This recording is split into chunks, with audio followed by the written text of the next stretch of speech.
নমস্কার বন্ধুরা, নলেজ কাল্টিভেটারে স্বাগত। আমি সুদীপ ঘোষ শুরু করছি আজকে ক্লাস, যেখানে পড়ার সাথে হাসি ফ্রি। আজকে একটা গুরুত্বপূর্ণ টপিক নিয়ে আলোচনা করব।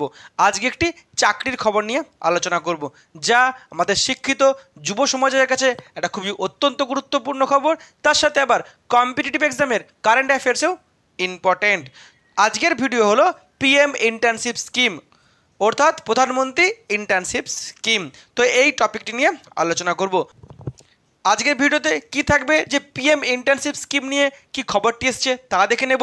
এই পিএম ইন্টার্নশিপ স্কিম কি তা দেখে নেব। এর বেনিফিট কি তা আছে, তার সঙ্গে আছে যে কারা কারা এর জন্য অ্যাপ্লাই করতে পারবে, এবং কি কিভাবে এর ফর্ম ফিল আপ হবে, আর এর সুবিধা আর অসুবিধা কি। স্টুডেন্ট ইন্টার্নশিপ স্কিম হচ্ছে যারা শিক্ষিত যুব সমাজ তাদের একটা চাকরির সুযোগ বা কর্মসংস্থানের সুযোগ বা ইন্টার্নশিপ প্রোগ্রামের সুযোগ আছে। তো ভিডিও শুরু করার আগে, এটি একটি শিক্ষামূলক ভিডিও। এই ভিডিওতে ইচ্ছাকৃত ও উদ্দেশ্যপ্রণোদিতভাবে কোনো হিংসা বা রাজনৈতিক ও সাম্প্রদায়িক বিদ্বেষ অন্তর্ভুক্ত নেই। তবু ভিডিওর কোনো অংশ বিতর্ক মনে হলে সেটি অনিচ্ছাকৃত এবং তার জন্য ক্ষমাপ্রার্থী। এখন ভিডিওটি ভালো করে দেখুন, আর ভিডিও সম্পর্কে আপনার মতামত থাকলে অবশ্যই কমেন্ট বক্সে জানাবেন। তো আজকের আমাদের টপিক হলো পিএম ইন্টার্নশিপ স্কিম 2024, অর্থাৎ প্রধানমন্ত্রী ইন্টার্নশিপ স্কিম 2024। এখন ভিডিও যে কেন্দ্রীয় সরকার, অর্থাৎ আমাদের দেশের যে ভারত সরকার বা কেন্দ্রীয় সরকার, সেই সরকার নতুন একটি স্কিম আনতে চলেছে। যে স্কিমটির নাম হচ্ছে প্রধানমন্ত্রী ইন্টার্নশিপ স্কিম 2024, অর্থাৎ পিএম ইন্টার্নশিপ স্কিম, যেখানে ভারতবর্ষের স্টুডেন্টদের জন্য, যারা শিক্ষিত যুব সমাজ, তাদের জন্য কিন্তু একটা ইন্টার্নশিপ প্রোগ্রামের জন্য ইন্টার্নশিপ প্রোগ্রামের সুযোগ আনছে কেন্দ্র সরকার, যেখানে ভারতবর্ষের কর্মসংস্থানে একটা বিরাট বড় পরিবর্তন হতে পারে। এখন এই ইন্টার্নশিপ স্কিম কি, ভারতবর্ষের অর্থমন্ত্রী অর্থাৎ মাননীয়া নির্মলা সীতারামন এই বছর যে বাজেট পেশ হয়েছিল 2024-এ, সেই বাজেটে ঘোষণা করেছিল যে শিক্ষিত যুব সমাজের চাকরি বা কর্মসংস্থানের ক্ষেত্রে কেন্দ্র সরকার একটি ইন্টার্নশিপ প্রোগ্রামের আনতে চলেছে, যেখানে তারা কেন্দ্র সরকার উদ্যোগ হয়ে বিভিন্ন কোম্পানিতে তারা এই ইন্টার্নশিপ স্কিম দিবে, অর্থাৎ কর্মসংস্থানের একটা সুযোগ করে দিবে। কিন্তু মনে রাখতে হবে, এটা কিন্তু সরকারি কর্মসংস্থান নয় বা সরকারি ইন্টার্নশিপস নয়, বেসরকারি কোম্পানিতে এই ইন্টার্নশিপ করার সুযোগ করে দিবে কেন্দ্র সরকার, অর্থাৎ প্রাইভেট সেক্টরের চাকরির ইন্টার্নশিপ স্কিম। এখন কি কি বেনিফিট আছে ইন্টার্নশিপ স্কিমের? এখানে 1 বছরের ইন্টার্নশিপ প্রোগ্রাম থাকবে চাকরির মতন, অর্থাৎ কোনো একজন ক্যান্ডিডেট 1 বছরের জন্য তার কাজ শিক্ষার যে ইন্টার্নশিপ কোর্স বা শিক্ষানবিশেষ যে কোর্স বা ট্রেনিং, সেটি তারা করতে পারবে। কোথায় করবে? বেসরকারি কোম্পানিতে করবে।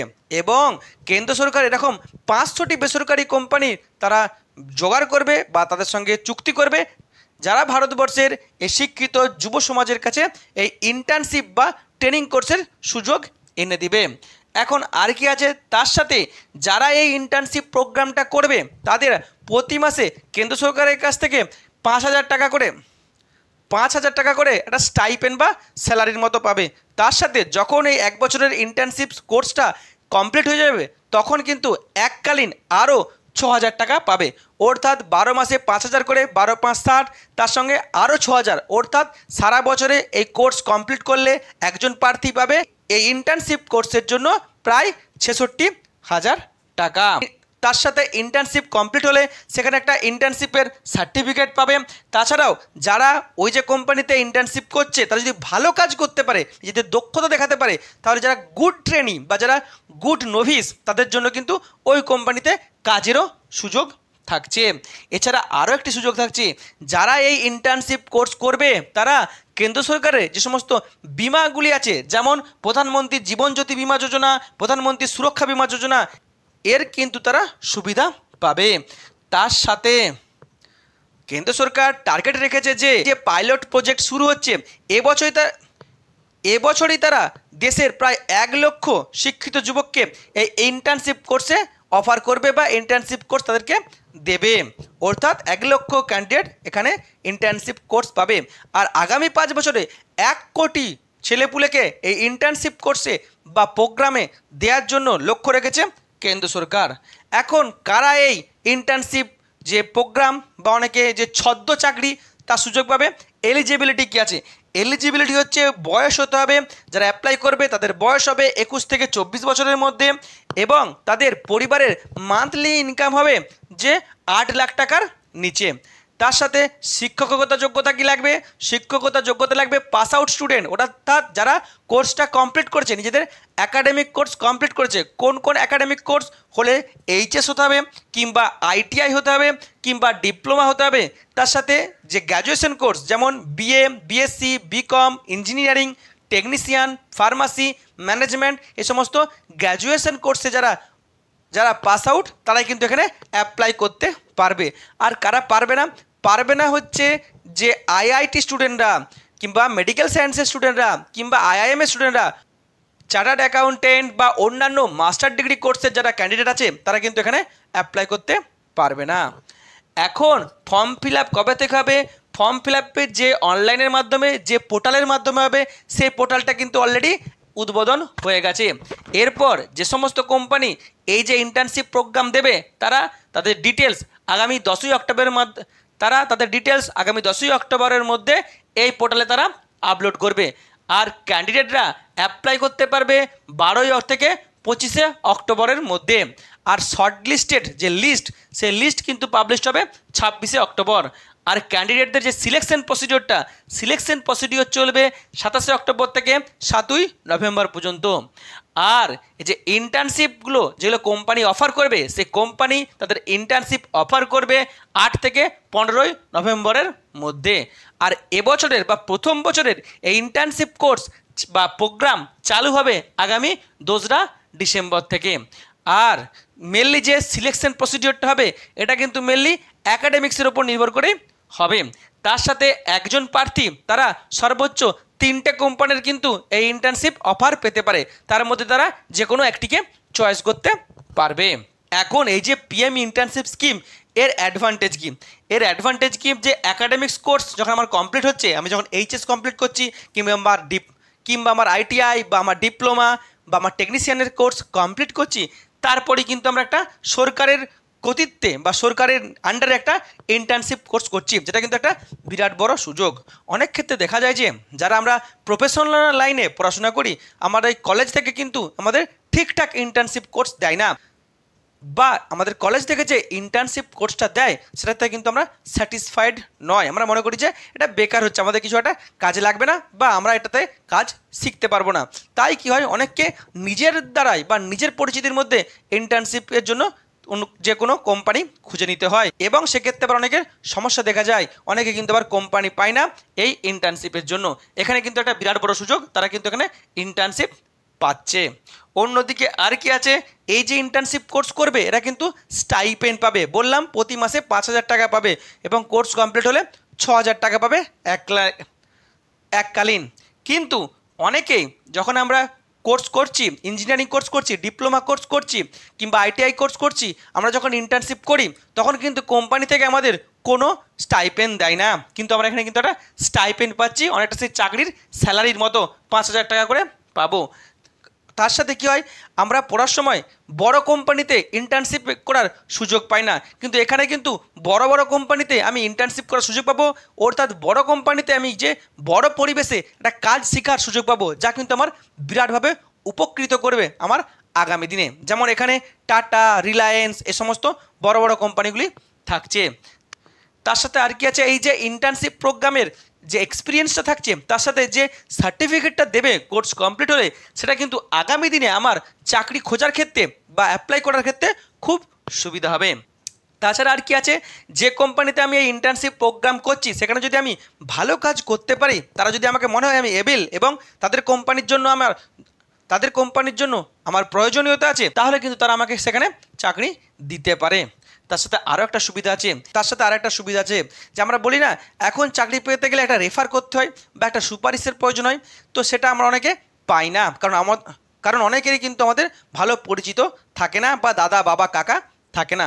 সেখানে যদি আমরা সরকারের আন্ডারে একটা বড় কোম্পানিতে আমরা এই ইন্টার্নশিপ প্রোগ্রাম করি, আর যদি আমরা সেই কোম্পানি যে সমস্ত অফিসাররা আছে বা যে সমস্ত আমার কলিগরা আছে তাদের সঙ্গে যদি একটা ভালো সম্পর্ক করতে পারি, আর বা একটা র্যাপও তৈরি করতে পারি, তাহলে কিন্তু সেই পরিচিত থেকে কিন্তু তাহলে সেই পরিচিতি থেকে কিন্তু আমরা একটা ভালো জায়গায় বা ভালো কোম্পানিতে চাকরি পেতে পারি। এখন এত গেল এর অ্যাডভান্টেজ। এর ডিসঅ্যাডভান্টেজ কী আছে? মেনলি এই যে ইন্টার্নশিপ প্রোগ্রামের কথা বলা হয়েছে বা কর্মসংস্থান সুযোগের কথা বলা হয়েছে, মনে রাখতে হবে এটা কিন্তু পুরোপুরি বেসরকারি চাকরি, সরকারি চাকরি নয়। সরকার চাইছে কি একটা বিপুল পরিমাণের ছেলেপুলেকে তাদেরকে বেসরকারি কোম্পানির দিকে ঠেলে দিতে। এখন যারা বেসরকারি কোম্পানির জন্য স্বাচ্ছন্দ্য বোধ করে তাদের জন্য এটা খুবই ভালো, কিন্তু যারা সরকারি চাকরি যাদের লক্ষ্য, যারা সরকারি চাকরির দিকে তাকিয়ে পড়াশোনা করে তাদের জন্য কিন্তু এটা খুব একটা ভালো নয়। অন্যদিকে কি অ্যাকচুয়ালি সরকার চায় না যে সরকারি চাকরি দিতে, তাই সরকার একটা বিপুল পরিমাণে ছেলেপুলেকে বেসরকারির দিকে ঠেলে দিচ্ছে। তাহলে কী হবে? সরকারিতে যে সুযোগটা আছে সেই সুযোগটা সরকার কমাতে চাইছে, অর্থাৎ তুমি যা করবে বেসরকারি করো, সরকার তোমাকে চাকরি দেবে না। অন্যদিকে আর কি হলো, এই মুহূর্তে ভারতবর্ষের সবথেকে বড় সমস্যা হচ্ছে আনএমপ্লয়মেন্ট বা বেকারত্ব। সারা দেশের কোটি কোটি বেকার, কোটি কোটি শিক্ষিত বেকার, তারা কিন্তু চাকরি পাচ্ছে না। রাজ্য সরকারের চাকরির সুযোগ তো অনেকটাই কমে গেছে, তার সাথে কেন্দ্র সরকারের কিন্তু চাকরিতে একাধিক সমস্যা আছে। কেন্দ্র সরকারের যে সমস্ত চাকরিগুলির দিকে আমরা তাকিয়ে থাকি, rail, bank, SSC, post office, army, teacher বা আদার্স সেক্টরে যে সমস্ত চাকরির দিকে আমরা তাকিয়ে থাকি, সেখানে কিন্তু এই নিয়োগের রেগুলারিটি থাকছে না, এমনকি ভ্যাকেন্সি কমে যাচ্ছে। অনেক ক্ষেত্রে আবার চাকরির পরীক্ষার যে ট্রান্সপারেন্সি, সেই রিক্রুটমেন্টের ট্রান্সপারেন্সি নিয়েও কিন্তু প্রশ্ন উঠছে, এখানেও কিন্তু দুর্নীতির অভিযোগ উঠছে। তাহলে বেকারত্ব সংখ্যা ব্যাপক বাড়ছে, সরকার চাকরি দিচ্ছে না, আমরা বারবার বলছি সরকার কর্মসংস্থান দিচ্ছে না, আমরা প্রতিবাদ করছি। তাই সরকার চাইছে কি যে বিষয়টাকে লুকিয়ে দেওয়ার জন্য বেসরকারি কোম্পানির দিকে ঠেলে দিতে চাইছে যে আমরা সরকারি চাকরি দেবো না। তাহলে কিন্তু সরকারি চাকরির যে চাহিদাটা অনেকটাই কমে যাবে, অনেকে চাইবে না সরকারি চাকরির কথা, বলবে আমরা বেসরকারি নিয়ে স্যাটিসফাইড আছি। তাহলে সরকারি চাকরি সরকার দেবে না। সরকারি চাকরি যদি সরকার না দেয়, সরকারের কোনো দায় থাকবে না, সরকারের কোনো রেসপন্সিবিলিটি থাকবে না। অর্থাৎ সরকার এই বেসরকারি কোম্পানি ইন্টার্নশিপের মাধ্যমে, অর্থাৎ সরকার বেসরকারি কোম্পানিতে এই ইন্টার্নশিপের ব্যবস্থা করে নিজেদের দায় বা রেসপন্সিবিলিটি ঝেড়ে ফেলতে চাইছে। আর একটা ব্যাপার আছে, যখন ভোট আসবে, ভোটের প্রচারে সরকারকে সবথেকে যেটা সমস্যা তৈরি করে, যে যে বিরোধিতা বা যে প্রতিবাদ শুনতে, সেটা হচ্ছে যে সরকার কর্মসংস্থান দেয়নি। এখন সরকার ভোটের প্রচারে এই ইন্টার্নশিপ প্রোগ্রামটিকে কাজে লাগাবে। দেখো আমরা 5 কোটি ছেলেপুলের আমরা কর্মসংস্থানের ব্যবস্থা করেছি। আরে ভাই, এটা কর্মসংস্থান হলো কোথায়? এটা তো ইন্টার্নশিপ কোর্স, 1 বছর পরেই তো আমি আবার বেকার হয়ে যাচ্ছি। সরকার যে প্রথমে বলেছিল প্রতি বছর 2 কোটি কর্মসংস্থান হবে, সেটা করেনি। অথচ এই ইন্টার্নশিপের সুযোগটি দিয়ে তারা কর্মসংস্থানের বিষয়টিকে ঢাকা দিতে চাইছে বা বিজ্ঞাপন করতে চাইছে। আর কি, আমি 1 বছরের ইন্টার্নশিপ করলাম, তারপর যদি আমি চাকরি না পাই, তাহলে তোমার বেকার গেল। শুধুমাত্র ওই কটা টাকার জন্য আমি আমার 1 বছরের মূল্যবান সময়টাকে নষ্ট করলাম, তার দায় কে নেবে? এখন এর ক্রিটিক্যাল কমেন্ট কি? ক্রিটিক্যাল কমেন্ট হচ্ছে, কেন্দ্র সরকার, রাজ্য সরকার, কোনো সরকারই চায় না যে শিক্ষিত বেকার যুবকদের চাকরি দিতে। আমরা জানি আমাদের রাজ্য সরকারও কিন্তু কয়েক মাস আগে এরকমই একটা কিন্তু ইন্টার্নশিপের কথা বলেছিল, যার নাম দিয়েছিল স্টুডেন্ট ইন্টার্নশিপ স্কিম। যে কোর্সে বলা হয়েছিল যারা কলেজে পড়ছে তারা সরকারি অফিসে ইন্টার্নশিপ করতে পারবে, আর 1 বছরের ইন্টার্নশিপ, সেখানে তাদেরকে 10,000 টাকা প্রতি মাসে বেতন দিয়ে হবে। আর এখানে কেন্দ্র সরকার বলছে যে প্রধানমন্ত্রী ইন্টার্নশিপ স্কিম, এখানে আবার সরকারি বলেনি, বেসরকারি কোম্পানিতে তুমি ইন্টার্নশিপ করবে, তোমাকে আবার 10,000 নয় 5,000 টাকায় তোমাকে এখানে স্টাইপেন্ড দেওয়া হবে। অর্থাৎ সে রাজ্য সরকারের civic volunteer, civic teacher, civic doctor, আবার সিভিক অফিসার, আর এদিকে কেন্দ্র সরকারের সেই অগ্নিবীর, সেরকমই সিভিক জব। অর্থাৎ এরা সরকারি চাকরি দিতে চায় না। এরা চায় কি, ছেলেপুলে যত বেসরকারি চাকরির দিকে যাবে তত আমাদের দায় থাকবে না। তার ফলে কী হবে, একজনকে চাকরি দিয়ে তাকে সারা বছর বেতন দেওয়ার থেকে সেই টাকায় আমরা মেলা করব, খেলা করব, আনন্দ করব, উৎসব করব, আর লোকজন সেখানে খুশিতে থাকবে, মজাতে থাকবে, আনন্দেতে থাকবে। মূল সমস্যাগুলি আমরা লুকিয়ে রাখতে পারবো এই মেলা, খেলা, উৎসব দিয়ে, আর তার ফলে আমাদের ভোটে আমরা প্রতি বছর জিততে পারবো। আর বেকাররা, আর শিক্ষিত বেকারের ফ্যামিলির লোকজন কিন্তু সেই প্রতিদিন চোখের জল ফেলেই যাবে, কারণ বেকারত্বের জ্বালা অনেক বেশি। বেকারত্বের জ্বালা কষ্ট সরকার বুঝবে না, বুঝে একমাত্র যে বেকার সে আর তার পরিবারের লোক আর তার সেই কয়েকজন ঘনিষ্ঠ বন্ধুবান্ধব। এখন আমি এত কথা বললাম, তবু আপনি বলবেন যে স্যার আপনি যে বলছেন তাতে দেখা যাবে যে লক্ষ লক্ষ ছেলেপুলে এখানে অ্যাপ্লাই করছে। অগ্নিবীরেরও অনেকেই প্রতিবাদ করেছিল, কিন্তু অনেকে আবার লক্ষ লক্ষ ছেলে অ্যাপ্লাই করেছে, কাজ করছে। এখন সমস্যাটা তো অন্য জায়গায়। সমস্যাটা হলো যে কোটি কোটি বেকার, কেউ চাকরি পাচ্ছে না, তার থেকে নাই মামার থেকে কানা মামা ভালো, তাই এখানে তারা অ্যাপ্লাই করবে। কিন্তু তাদেরকে আসল তাদের যে লক্ষ্য, সেই লক্ষ্য থেকে তাদেরকে সরিয়ে দেওয়া হচ্ছে।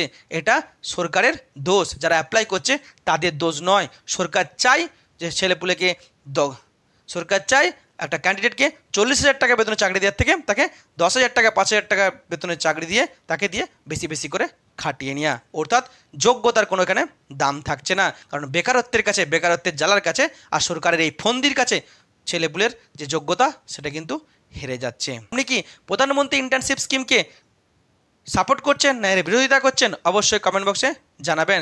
ভিডিওটি এখানেই শেষ হলো। ভিডিওটি যদি ভালো লাগে অবশ্যই লাইক, কমেন্ট, শেয়ার এবং চ্যানেলটি সাবস্ক্রাইব করতে ভুলবেন না।